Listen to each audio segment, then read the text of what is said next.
De volta na edição de hoje do Bate-Papo Político.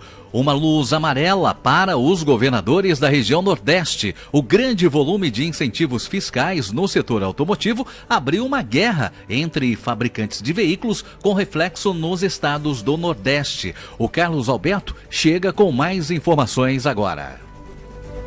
Os debates sobre a reforma tributária serão retomados na próxima semana, com mobilização entre líderes do Congresso Nacional, lideranças municipalistas e representantes do governo federal, enquanto surge um novo movimento que acende uma luz amarela para os governadores da região Nordeste. Uma inédita mobilização dos principais fabricantes de veículos automotores foi deflagrada para evitar a prorrogação de incentivos fiscais para montadoras instaladas nas regiões Nordeste e Centro-Oeste. A briga já tem um alvo, a Stellantis, dona das marcas Fiat, Peugeot, Citroën e Jeep. Os levantamentos, apresentados em uma reportagem do jornal Estado de São Paulo, mostram que esse grupo recebe cerca de 5 bilhões ao ano em crédito de impostos. O benefício tributário que segura milhares de empregos e aquece a economia dos estados onde as fábricas estão instaladas gera, ao mesmo tempo, uma acirrada disputa de mercado, porque os modelos da marca fabricados na região ficam até 20% mais baratos na hora da venda. A mobilização das montadoras, que se opõem à isenção fiscal, ganha força com números do TCU, Tribunal de Contas da União. Uma auditoria feita pelo TCU para avaliar a maturidade das políticas e dos resultados da concessão de benefícios tributários dos regimes automotivos indica que, desde 2010, o volume acumulado de recursos às empresas automobilísticas do Nordeste ultrapassou 50 bilhões de reais. Com redação do Ceará Agora, Carlos Alberto.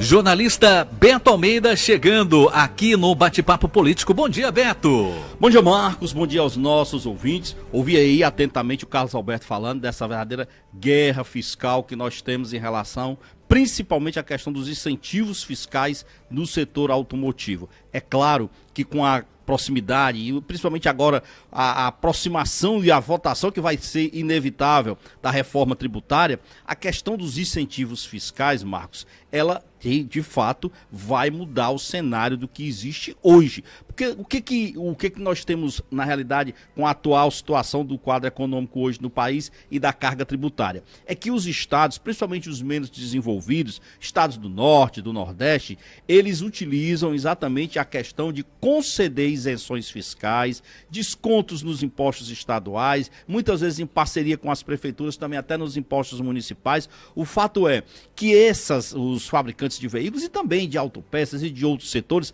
acabam recebendo muitos incentivos para se instalarem nos estados. Só que a realidade é, após a aprovação dessa reforma, com a unificação de impostos, que vai ter o IVA, o Imposto de Valor Agregado, isso tudo vai mudar. Os estados vão praticamente ficar no mesmo patamar de igualdade em relação aos incentivos, em relação, na realidade, que nem vai existir essa possibilidade de você trabalhar com os incentivos fiscais. Isso significa dizer que há um temor enorme de perda, de atração de novas indústrias. Aliás, o ex-ministro Ciro Gomes tem dito claramente isso, que muitos estados vão ser impactados nas suas folhas de arrecadação com a questão da nova reforma tributária. Então, esta, de fato, é uma preocupação. Lembrando também o seguinte, que a lei de incentivo fiscal para empresas automotivas do Norte, do Nordeste, do Centro-Oeste, é algo que sempre esteve em pauta,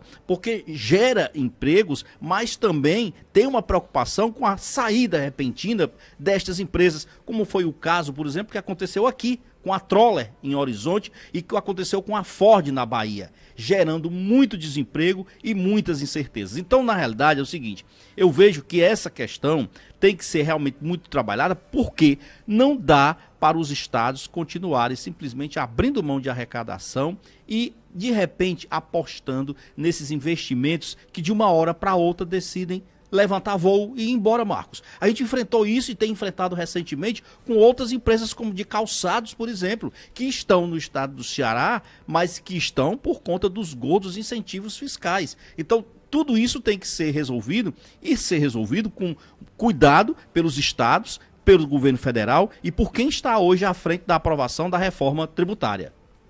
Desse jeito é muito fácil, né, Marcos, porque na realidade eles lidam, são setores que empregam muita mão de obra e muitas vezes eles para virem para os estados, para se instalarem nos estados, acabam fazendo um bocado de exigência.